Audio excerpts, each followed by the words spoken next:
네, 반갑습니다. 23년 제1회 고졸 검정고시 문제 분석을 맡게 된 가련주 선생님이라고 합니다. 문제풀이 들어가기 전에 출제 경향 분석을 먼저 보도록 할게요. 어휘는 총 6문제가 출제가 되었어요. 근데 여태까지 기출문제 많이 풀어보신 분들은 아시겠지만 문제의 유형이 거의 비슷해요. 나오는 것들이 뭐가 있냐면 동의 반의어 문제 꼭 하나씩 나오고요. 연어 형태, 어떤 단어랑 항상 짝꿍을 이루는 단어들 있잖아요. 연어 형태 문제가 나오고요. 그리고 이런 문제들은 평소에 많이 암기를 해두셔야지, 그렇지 않으면 시험 봤을 때 당황해가지고 답이 보이지 않기 때문에 단어들을 잘 정리해서 그렇게 풀어주신다면 쉽게 풀 수 있는 문제들이었고요.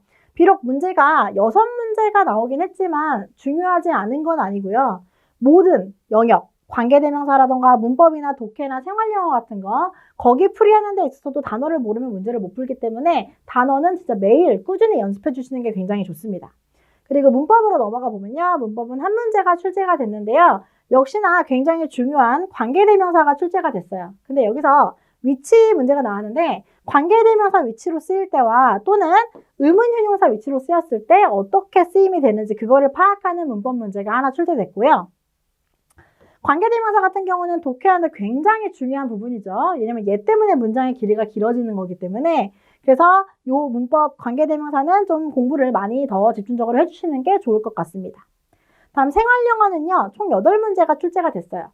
중등이랑 다르게 생활문제의 양이 좀 줄어들었죠. 학원에서 배부하는 듣기 대화문을 반복적으로 학습하신다면 어렵지 않게 풀 수 있는 부분이었고요. 반대로 고졸 같은 경우는 독해 비중이 좀 늘어나거든요. 왜냐면 그만큼 독해, 글을 읽는 게 중요하기 때문인데 고등검정고시 시험인 만큼 수능 유형이랑 비슷하게 출제가 됐어요.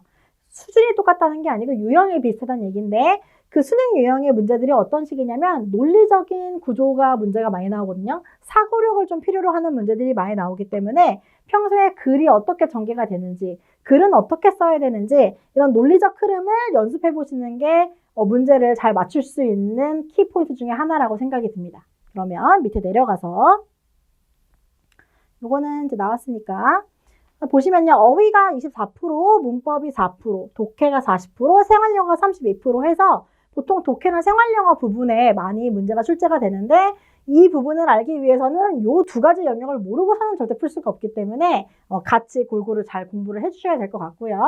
역대 문제들이 어떻게 출제됐는지 한번 볼게요. 자, 19년부터 지금 23년이죠. 23년까지 문제가 어떻게 출제되는지 보는데 어휘나 관용 표현은 일률적으로 다 6개씩 출제가 되고 있는 것 같고요. 문법 같은 경우도 하나씩 출제가 되고 있고 독해나 생활영어가 원래는 독해가 비중이 굉장히 높았었는데 점점 둘이 밸런스가 맞춰지고 있죠. 그 이유는 독해, 글 읽는 것도 중요하지만 대화책, 생활영어 부분도 중요하기 때문에 그래서 문제가 점점 비슷하게 나오고 있는 것 같습니다. 네, 그래서 여기 부분 문제를 많이 풀어보는 게 제일 좋은 방법이에요. 근데 문제를 많이 풀고 풀기만 하지 마시고 오답을 해보셔야 어휘나 이런 문법 같은 경우도 문제를 잘 맞출 수 있기 때문에 그렇게 문제 풀고 오답 노트 하는 거 많이 연습해 보시면 될 것 같습니다. 그러면 뒤에 문제 직접 넘어가 보도록 하겠습니다.